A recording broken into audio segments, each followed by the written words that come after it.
Good morning. It's great to be here, and thank you all very much for making the efforts on this early Wednesday morning. I promise you 90 minutes of inspiration and intelligence, okay?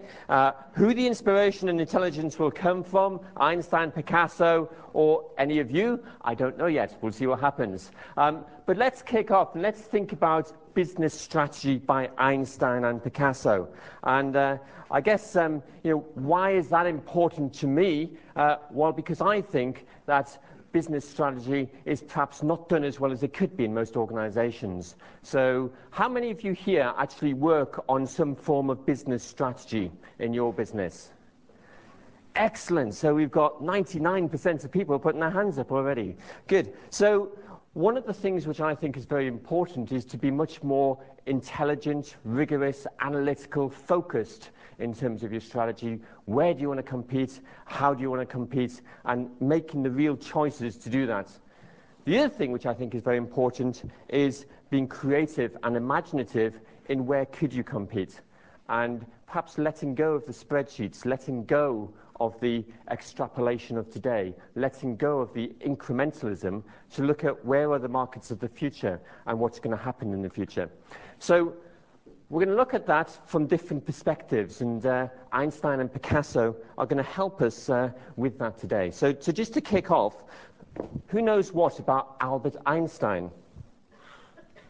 But what he did, rather than just sort of working it all out, was he actually stood back and thought about what was he trying to create before he started doing it. So he stood back and thought about the whole picture first, rather than as many artists before him had done, and started incrementally putting the picture together. So he again was a great visionary thinker, and that's how we think of him, that's how we classify him, as a creative type. But he was a very disciplined scientific type at the same time. And I think that's the interesting thing when you relate it to business strategy. And you think about business strategy and its three big questions. Where shall we compete? How shall we be different? And how will we win? How will we make money through that? Where to compete? Thinking imaginatively and intelligently. How to be different? Thinking intelligently and imaginatively. And then thinking how to make money from it. Again, the answer might not be obvious. Anybody want to share their big challenge with us? Competition. And what is it about the competition? Tougher, faster, cleverer. Okay, so they're constantly looking to outsmart you all the time. We're governed more and more tightly, regulation in all shapes and forms, and how can we really innovate and do something incredibly unusual and different while still living by the rules, or perhaps shaping the rules a bit at the same time? And I think that's one of the big challenges for me today, is that there's too much heads-down thinking in organizations, not enough heads-up thinking. And when you put your heads down, you tend to do what you've already done. And Web 2.0, as the buzzword goes, is really starting to shape things. And if you look at some of the big challenges and the big things which are starting to emerge now, then it's all about networks. It's making the most of those networks in ways which just didn't work before. So connecting people up. So MySpace, YouTube, and all those other websites which you've now heard about, it's about connecting the people together rather than just transacting with people one-to-one. I want to create a drinks company, customers. What do you think I should do? And they came back with 150 flavors, and you can now buy 150 different flavors of it. And do you know what the best selling flavor is of all? Lemonade? Turkey and gravy soda. Who wants to try it? Who wants to try it? Give it a go. Who wants to try it? Okay, come up and get one if you want one.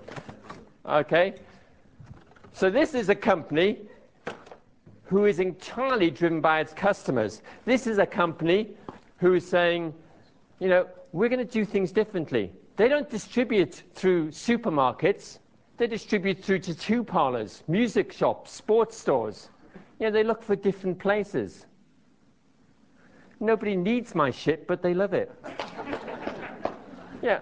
And the best thing of all is that if you look at every single label is different, because every single label is created by a customer.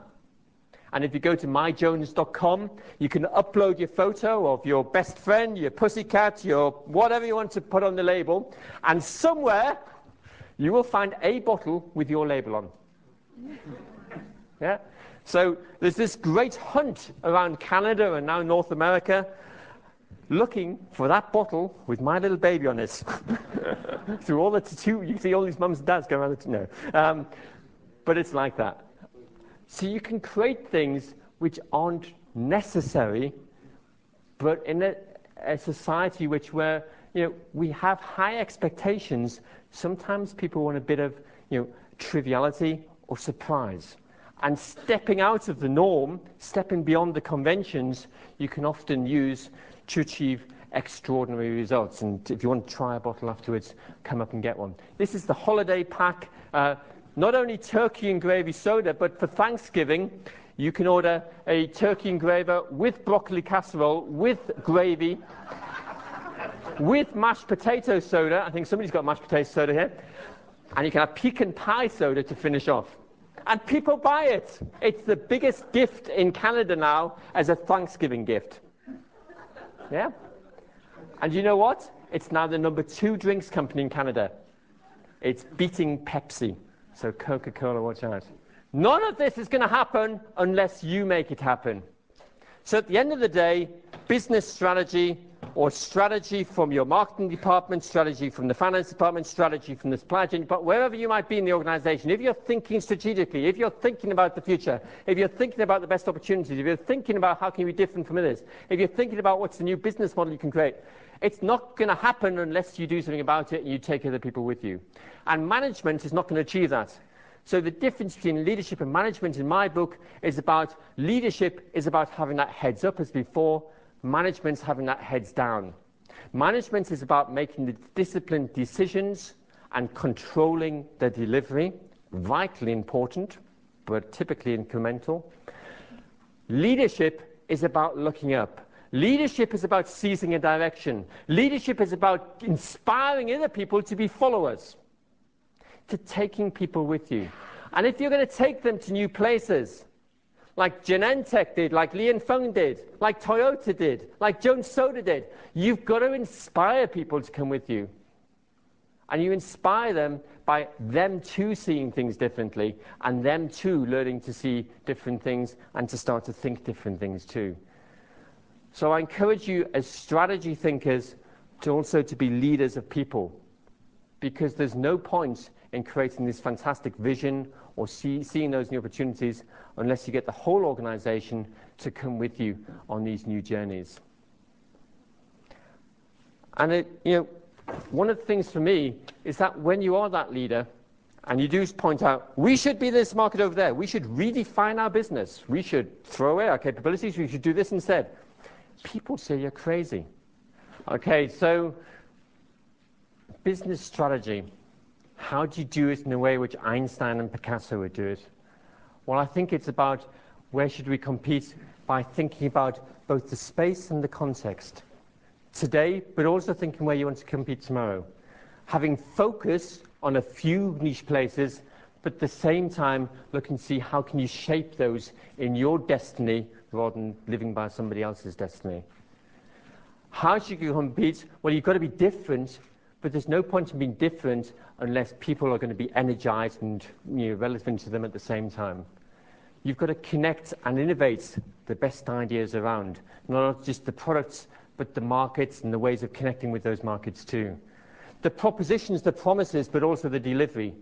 Because if you can't deliver on the promise, nobody's ever going to trust or believe you. You've got to create profit, but you've also got to create growth. And if you can create profitable growth into the future, that's what's going to create value in your business over the long term. You've got to be commercial, but also responsible in today's world. How can you create a successful business, but also how can you create a better world in which we can all live? And you've got to manage that delivery, but you've also got to inspire it to happen. I think you've got to put your neck on the line sometimes. I think you've got to be a bit crazy. I think you've got to try things. And I think you've got to be bold. So whatever you can do or think you can do, I urge you to begin it. because boldness has power and genius and magic in it. Thank you very much and good luck.